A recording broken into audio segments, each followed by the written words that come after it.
The Nostradamus Brigade and the Baba Vanga Brigade are out in force at the moment, talking about predictions covering President Putin, the rise of Russia, the collapse of the British monarchy, the abdication of the king, and the coronation of Prince Harry. Well, I've said for a long time, hashtag give Harry a hug.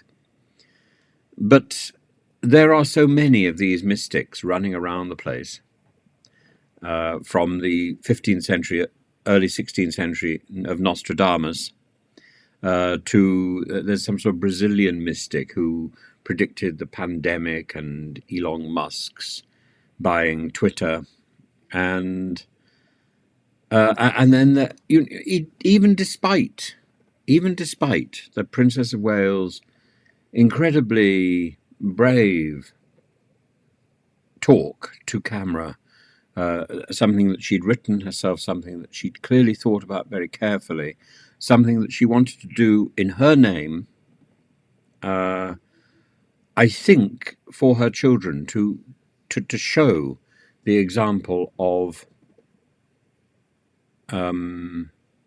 royalty. Because there's no doubt about the Princess of Wales sitting on that bench. Not only did she project vulnerability, she also projected without a shadow of hesitation royalty and dignity. And she scotched all the press rumours, both in the past and I think in the future. And the press hasn't stopped. And the press has driven up this speculation.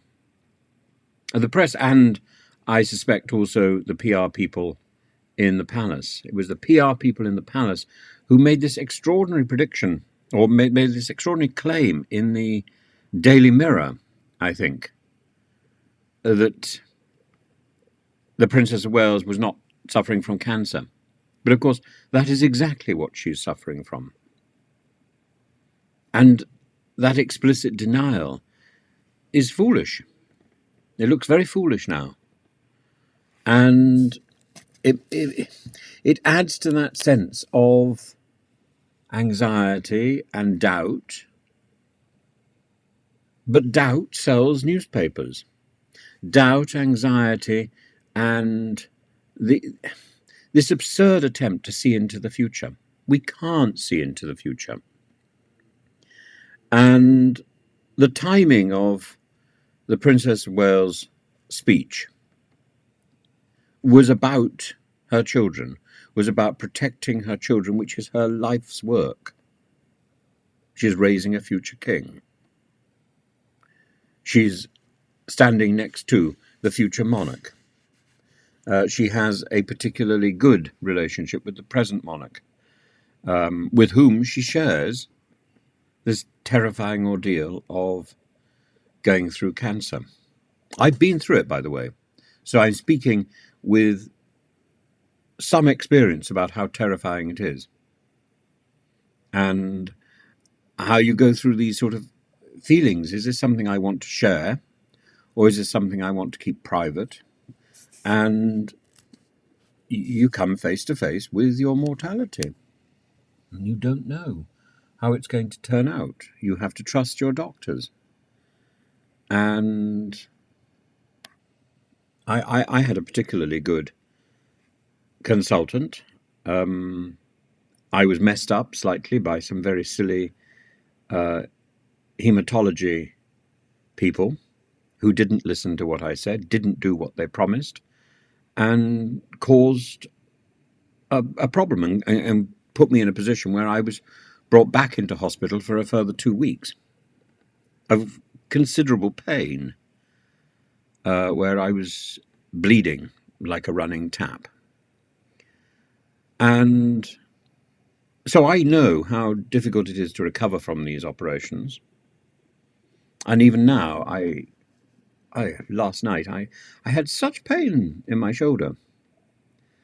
And I think it's not just a matter of repetitive strain injury. It's that my whole upper body has been greatly weakened by the experience of going through cancer. It's a life-changing illness.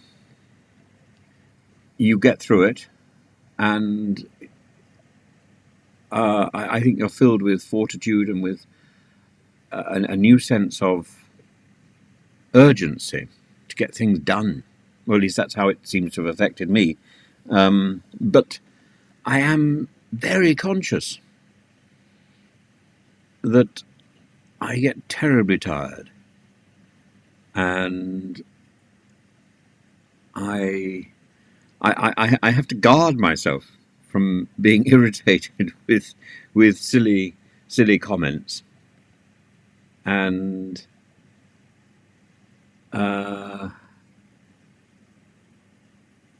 and make an effort sometimes to be kinder than perhaps I naturally want to be. And in my case, I'm extraordinarily grateful to people who stop me in the street and ask after my health, because of course I'm terribly needy, and I just feel, oh, this is lovely, and I have to remember that these questions should invite my interest in the person who's asking these questions, and that diversion is lovely. To find out more about other people is lovely. Now, Kate, in her interview, was doing that naturally, and was reaching out to other people who are suffering. What a wonderful demonstration of leadership.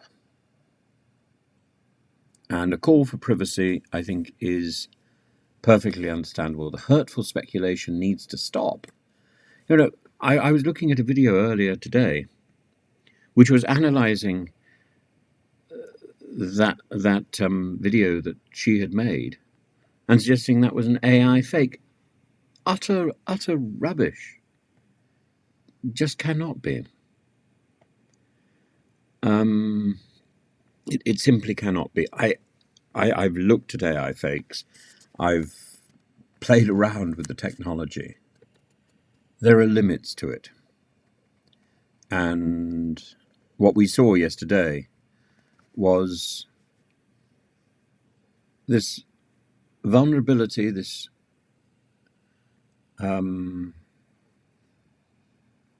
powerful figure speaking